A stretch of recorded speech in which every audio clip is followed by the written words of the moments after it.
Hey, and welcome back. Now let's finish this section on operators by looking at operator precedence.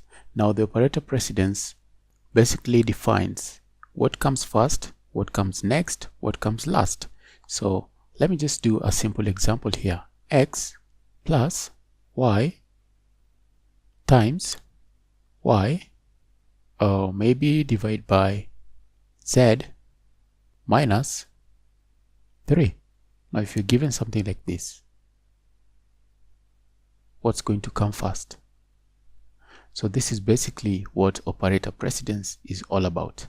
And don't forget, we also have things like this, in terms of this, even in terms of this, where you have to evaluate something and they are in one line and they have lots of different operators. So there are these links. This will take you to the MDN link, the MDN page on operator precedence. Now the good thing about this is whether you look at the operator precedence on JavaScript, you look at the operator precedence on Python, the operator precedence on C++, it's all the same. It doesn't matter. All the programming languages will just follow the same line of doing things. You won't find one where the plus comes after a minus.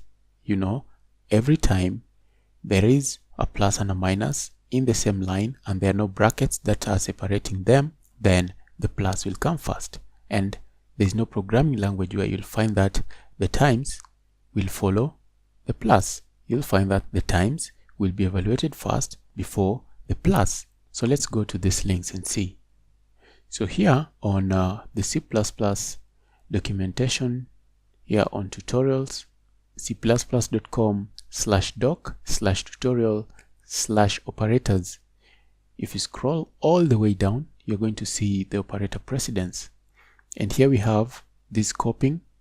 This is a scoping for accessing different things in classes.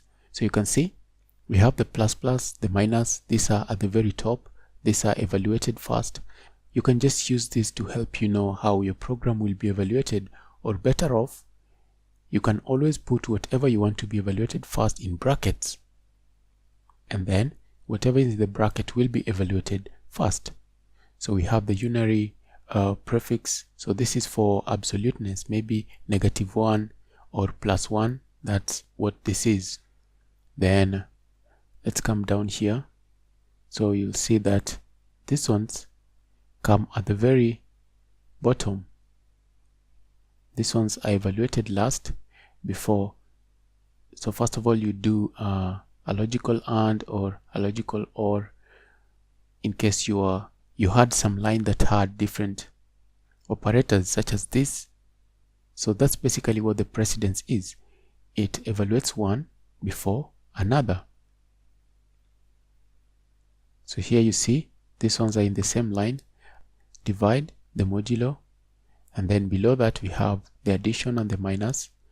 So this one will come first, that one follows, and then that, and then plus, minus. So basically that's how it is.